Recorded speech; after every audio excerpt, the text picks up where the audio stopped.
So that's essentially all the treatment on the voice. So this is the before. I feel like I'm falling apart. I've been beaten, but it's not my heart. I'm lost in the dark. My hands out in front of my face. I'm feeling for anything hard. This is the after. I feel like I'm falling apart. I've been beaten, but it's not my heart. I'm lost in the dark. My hands out in front of my face. I'm feeling for anything hard. Hey guys, welcome back. My name's Evan Morgan, and on today's episode, we're going to be taking a look at mixing vocals.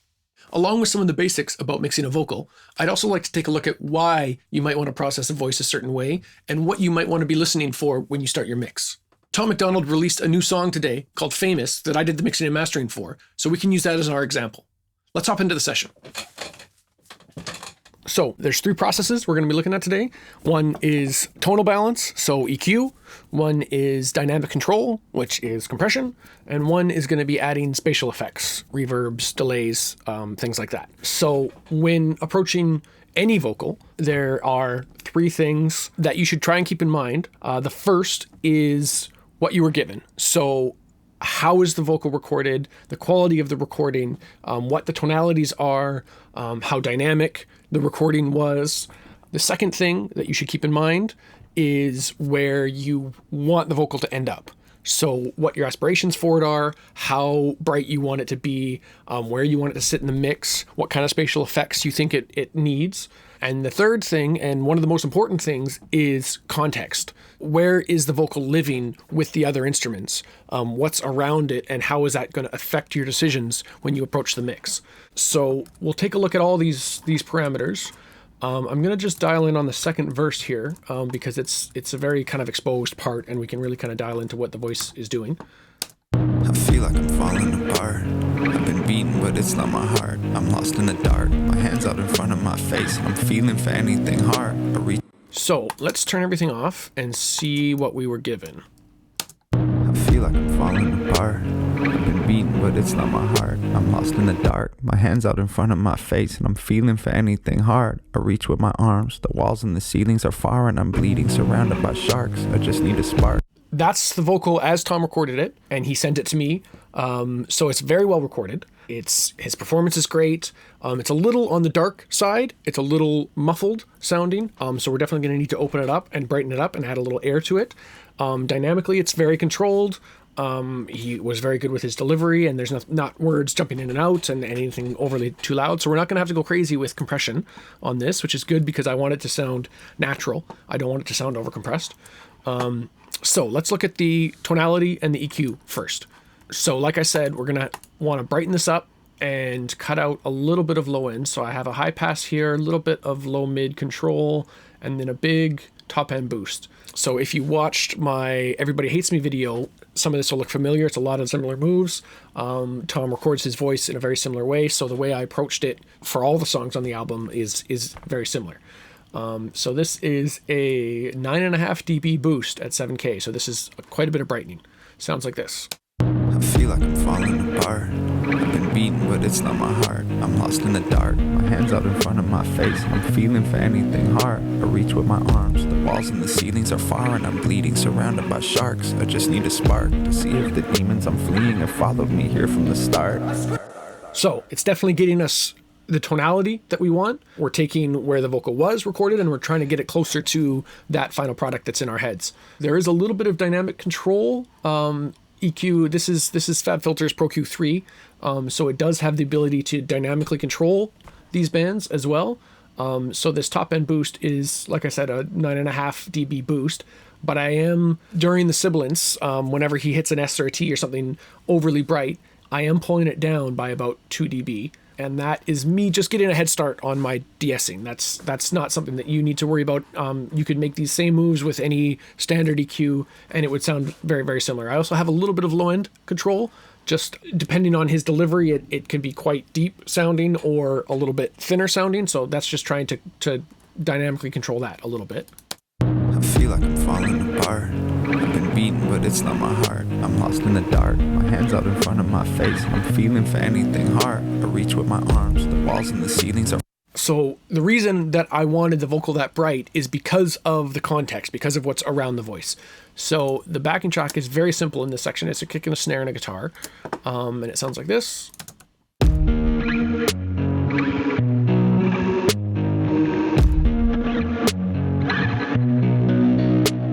So there's not a crazy amount of top end in that guitar, but the snare is quite bright. And that's going to dictate how bright we want our voice to be. When it comes to presence and brightness, it does take precedence. So whatever the brightest thing in the track is going to command the listener's attention. So I don't want the voice to be so dark that every time that snare hits, it pokes in front of the voice. So listen to the vocal and the snare together and try and hear the similarities and how this EQ move changes the relationship between the voice and the snare. I feel like I'm falling apart. I've been beaten, but it's not my heart. I'm lost in the dark, my hands out in front of my face. I'm feeling for anything hard. I reach with my arms, the walls and the ceilings are far, and I'm bleeding, surrounded by sharks. I just need a spark to see if the demons I'm fleeing have followed me here from the start. So that the brightness of the snare is dictating this move, because I want them to be balanced. It's just like matching volume balance, loudness balance. You don't want your snare to be 2 dB louder than where the vocal's sitting. You want to find that balance, and you also want to find the tonality balance. So let's listen one more time. This is with it off. I feel like I'm falling apart. I've been beaten, but it's not my heart. I'm lost in the dark, my hands out in front of my face. I'm feeling for anything hard. I reach with my arms, the walls and the ceilings are far, and I'm bleeding, surrounded by sharks. I just need a spark to see if the demons I'm fleeing have followed me here from the start. So now we get into dynamic control. I have a little de-essing here to help tuck back the S's and the T's that we've really brightened up now with that EQ move. Walls and the ceilings are far, and I'm bleeding, surrounded by sharks. That's with it off. Walls and the ceilings are far, and I'm bleeding, surrounded by sharks. I just need a spark to see if the demons I'm fleeing have followed me here from the start. So you can hear how controlled those S's are now with that. And that's a little over dramatic, but that's leading into our next process. So I kind of overdid that just a smudge because I'm going to add more brightness now with a little extra EQ and my compression. This is just a very gentle EQ, just adding a little extra top end into my compressor, and this is an 1176 blue. It's not doing anything too crazy. Walls and the ceilings are far, and I'm bleeding, surrounded by sharks. I just need a spark to see if the demons I'm fleeing have followed me here from the start. Just a little control on some of these words that jump out a little bit, anywhere from 3 to 7 dB reduction. And then this is an air band, so this is just an extra little top sheen adding to the voice. Walls and the ceilings are far, and I'm bleeding, surrounded by sharks. I just need a spark to see if the demons I'm... So very subtle. If I turn off that whole process... Walls and the ceilings are far, and I'm bleeding, surrounded by sharks. I just need a spark to see if the demons I'm fleeing have followed me here from the start. So this gentle top end boost plus the compression kind of rebalances the S's and the tonality of the S's with what we took away with the de-esser there. So that's essentially all the treatment on the voice. So this is the before. I feel like I'm falling apart. I've been beaten, but it's not my heart. I'm lost in the dark, my hands out in front of my face. I'm feeling for anything hard. This is the after. I feel like I'm falling apart. I've been beaten, but it's not my heart. I'm lost in the dark, my hands out in front of my face. I'm feeling for anything hard. And again, context is everything. So when you're listening to the processed vocal, you'll hear how the guitar takes a back seat and it becomes an accompaniment instrument, and you don't hear it as much. And again, the drums and the voice are on a level playing field, and they don't sound like either's overpowering each other. I feel like I'm falling apart. I've been beaten, but it's not my heart. I'm lost in the dark, my hands out in front of my face. I'm feeling for anything hard. I reach with my arms, the walls and the ceilings are far, and I'm bleeding, surrounded by sharks. I just need a spark to see if the demons I'm fleeing have followed me here from the start. So let's take a look at some of the spatial processing we did. I have all my send effects here going into spatial processing, and these are my returns over here. I have a slap delay, which I don't think I'm using on anything, actually. I think I just brought that in as part of my template and didn't end up using it, so there's no slap delay. I have room reverb, just a very small room. This is just Valhalla's ambience algorithm, just giving me just a very, very short ambience on the voice. Sounds like this. I feel like I'm falling apart. I've been beaten, but it's not my heart. I'm lost in the dark, my hands out in front of my face. I'm feeling for anything hard. I reach with my arms. So I'll turn up each of these processes just so you can hear them, because in this section of the verse, I have everything tucked down quite low because I want it to be very, very intimate. But this is on the voice throughout the whole song. So there's that short room reverb, just taking that very, very dry vocal and just putting it in a little bit of an environment. I have a plate reverb, which is little plate. This is Sound Toys EMT 140 emulation.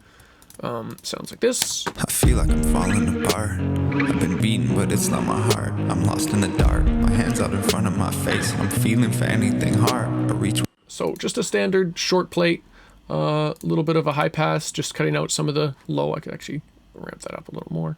After that, we have a longer reverb. So I'm kind of going in order of short to medium to long reverb. And this is a kind of a long plate with a big pre-delay. So pre-delay, you get your dry vocal, and then 150 milliseconds after, the reverb will start, and it'll last for about 4 seconds is essentially what this is.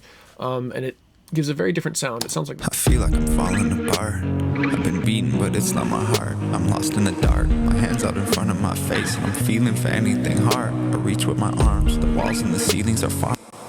So that just gives a very nice kind of sheen, like a nice blanket that sits underneath the vocal, and just gives it a little bit of extra atmosphere.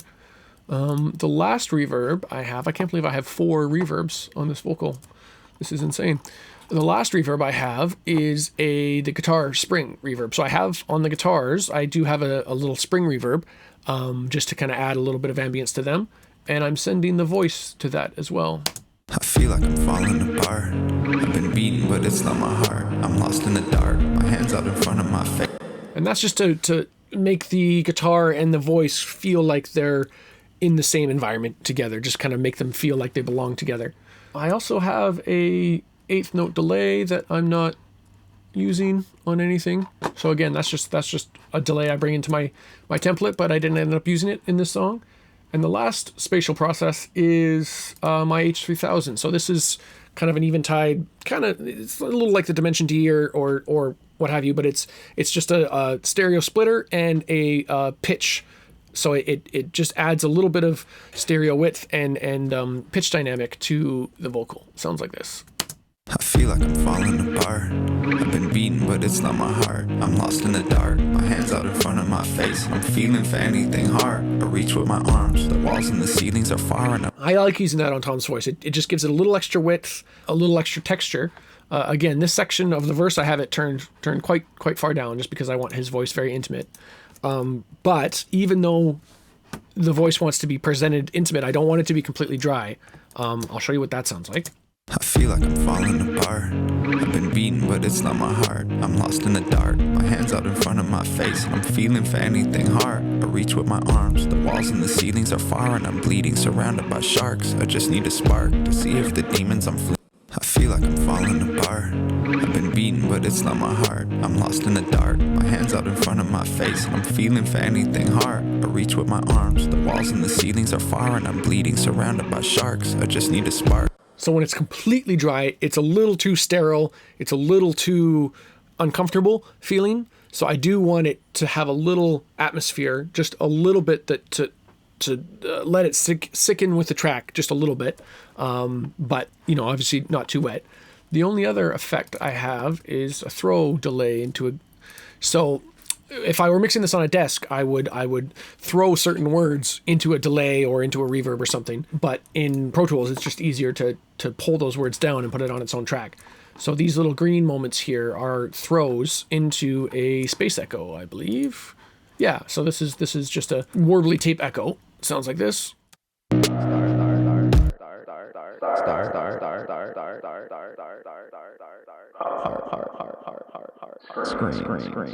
So just little keywords, just grabbing those and throwing them into this delay. Followed me here from the start. I'm dreaming of speaking with God when I'm sleeping. It ends with alarms. I'm squeezing the blood from my heart. There's a person in me getting...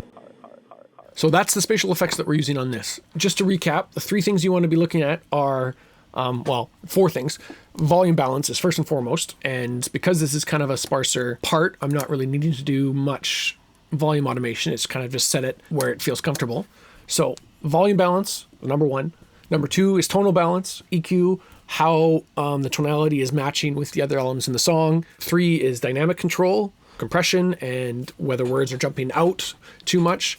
And 4 is spatial processing, so what kind of atmosphere you want to put around the voice, reverbs, delays, that kind of stuff. So I hope you found that useful. If you have any other questions about vocal mixing, just leave them down in the comments for me. See you in the next one.